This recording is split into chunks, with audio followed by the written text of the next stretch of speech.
Well, for my long video about sexuality, I thought, oh, you've got to get up to a better view, because sexuality can take you higher than almost anything else. So I was going to climb way up to the top, and I got here and said, no, not this morning. Let's see what kind of view we got here. Well, over here, since it's a clear day today, and it's little by little resolving, look at the mountain over there. That's a view. And just yesterday, I confirmed online that there are places in Jalapa from which you can see Mount Orizaba, the tallest mountain in Mexico. But I was pretty sure I hadn't seen it. So, look out there. Oh, come on, resolve for me, baby. Show it.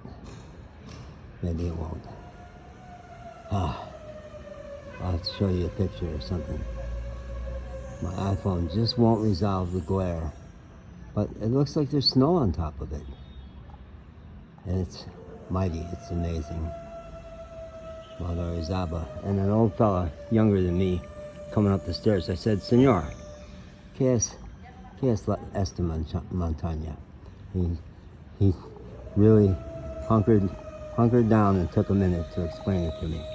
Mount Orizaba, más grande montaña in Mexico. Wow. You have to take my word for it. You may have to take my word for some of what I'm about to say about sexuality. The human species was gifted with sexuality. It's an unbelievable gift. And we've mostly squandered it because we fear it. It's a source of tremendous power, tremendous vision, tremendous joy. Oneness, it's the shortcut. It's the super shortcut to oneness, what the Buddhists seek, what really all the great religions seek. All the great religions. Aldous Huxley in his perennial philosophy said that all the great religions know that everything is one. The minor religions, the ones that are confused, pit good and bad, up and down, all the dialectics, break them apart instead of realizing they're all part of the whole. And we have two great powers that we have feared and avoided for most of human existence.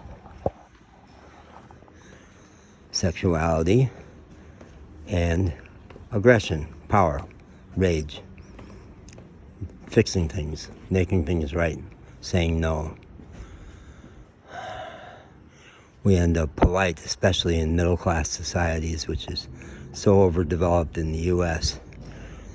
It's a lot less in Mexico, but people in Mexico who try to be middle-class end up being less Mexican and lose some of their natural gifts. Humans, we have power, we have great power. Sexuality has the power to drive you to the heights, to dissolve your ego and bring you back to oneness. When it's joined with love, with craving the other person, with adoring the other person. And rage, power, anger can do amazing things. I use it to protect the innocent, the weak, dogs, children. When I say to someone in a Walmart, do not touch that child, they know I mean it, and they don't do it. You don't run into that in Mexico because people don't hit their kids in Mexico. It's very rare that I have to correct a parent in Mexico.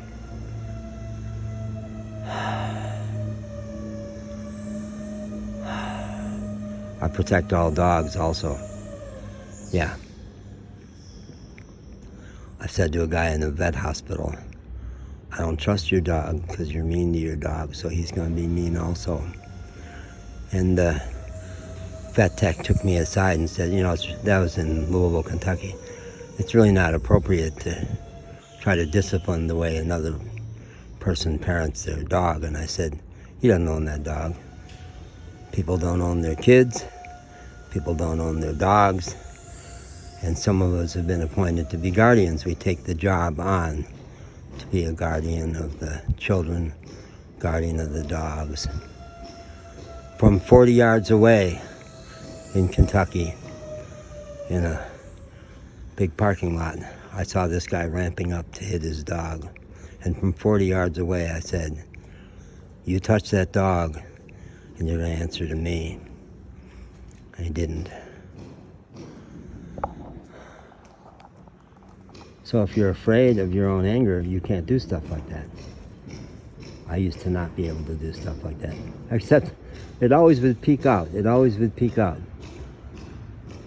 When my son was like 15, no less, 5, we were at some kind of a fair, and some big hulking guy was menacing his tiny little estranged wife.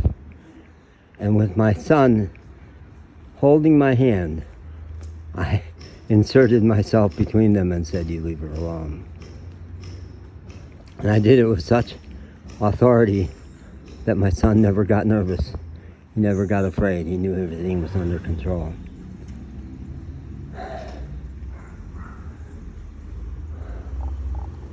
We think they're opposites, anger and love. They're not. They're both great sources of power. The big lover of my adult life, Jennifer, taught me how to fight. How to not hold back my anger, how to let it rip, go toe to toe with her, and find that nobody died. It was not bottomless. She actually gave me kudos. She said, "You didn't call names. You didn't attack me, you just were angry." That was her great gift to me. Sexuality was not. No.